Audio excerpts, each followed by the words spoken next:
યોગેશ પટેલના નિધન બાદ ખાલી પડેલી વડોદરાની માંજલપુર વિધાનસભાની બેઠક પર પેટા ચૂંટણીની તારીખ જાહેર. ગુજરાત વિધાનસભાના સૌથી વરિષ્ઠ ધારાસભ્ય યોગેશ પટેલના નિધન બાદ માંજલપુર વિધાનસભાની બેઠક ખાલી પડી હતી, જે માટેની પેટા ચૂંટણીની તારીખ જાહેર કરવામાં આવી છે અને 30મી જુલાઈના રોજ માંજલપુર વિધાનસભાની બેઠક પર મતદાન થશે. આ સાથે 3 ઓગસ્ટ 2026ના રોજ મતગણતરી કરવામાં આવશે અને મળતી માહિતી પ્રમાણે 30મી જુલાઈના રોજ માંજલપુર વિધાનસભાની બેઠક પર મતદાન કરવામાં આવશે અને આ સાથે 3જી ઓગસ્ટના રોજ મતગણતરી કરવામાં આવશે. મતદાન પહેલા 14મી જુલાઈએ ફોર્મની ચકાસણી કરવામાં આવશે અને 16મી જુલાઈના રોજ ફોર્મ પરત ખેંચવાનો છેલ્લો દિવસ છે. ગુજરાત વિધાનસભાના સૌથી વરિષ્ઠ 84 વર્ષના ધારાસભ્ય યોગેશ પટેલનું નિધન થયું હતું અને તેમનું બ્લડ પ્રેશર અને ડાયાબિટીસ વધતા હોસ્પિટલમાં દાખલ કરવામાં આવ્યા હતા, જ્યાં તેમનું નિધન થયું હતું. તેમના નિધનથી ગુજરાત વિધાનસભા માંજલપુરની બેઠક ખંડિત થઈ હતી. જે પ્રકારે પેટા ચૂંટણીની જાહેરાત થઈ છે તે રીતથી જુઓ છો અને કાર્યકર્તાઓ કયા પ્રકારે હવે કામે લાગશે, શું કહેશો? ભારતીય જનતા પાર્ટીના કાર્યકર્તાઓ હંમેશા ઇલેક્શન મોડમાં જ કામ કરતા હોય છે. અમે અનેક કાર્યક્રમો લઈને નાગરિકોની વચ્ચે રહેતા હોઈએ છીએ અને એમના પ્રશ્નો અને સમસ્યાઓ સાંભળીને હંમેશા એમનું સમાધાન આવે એવો પ્રયત્ન પણ કરતા હોઈએ છીએ. હમણાં જ તાજેતરમાં વડોદરા મહાનગરપાલિકાનું ઇલેક્શન પત્યું.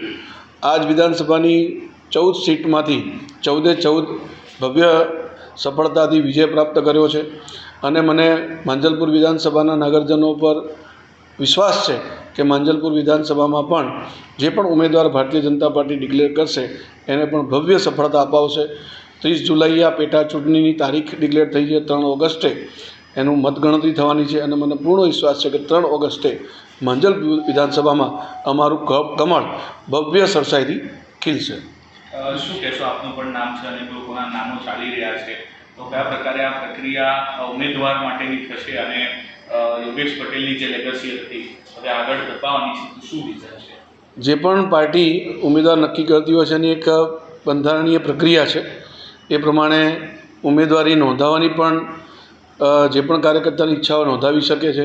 ત્યારબાદ પ્રદેશ પાર્લામેન્ટરી બોર્ડ એમાં આખરી નિર્ણય કરતું હોય છે અને જે પણ ઉમેદવાર પાર્લામેન્ટરી બોર્ડ દ્વારા નક્કી થાય છે, સર્વ કાર્યકર્તાઓ એને શિરોમાન્ય કરીને ભારતીય જનતા પાર્ટીના ઉમેદવારને જીતાડવા માટે પોતાનો રાત દિવસ મહેનત કરીને ભવ્ય સફળતા માટે પ્રયત્ન કરે છે. અત્યાર સુધી આ બેઠક પટેલ ઉપર રહી, તો હવે આ વખત બીજા કોઈ સમીકરણ આવી શકે? ભારતીય જનતા પાર્ટીના જે સિદ્ધાંતો છે એમાં મને નરેન્દ્રભાઈ હંમેશા કહેતા હોય છે કે સૌનો સાથ, સૌનો વિકાસ, સૌનો વિશ્વાસ અને સૌનો પ્રયાસ. એટલે જે પણ કોઈ ઉમેદવાર હશે એ સૌને સાથે રાખીને ચાલશે અને પ્રજાકીય કામો સરળતાથી સમાધાનથી થાય એવા પ્રકારનો પ્રયાસ કરનાર ઉમેદવાર હશે.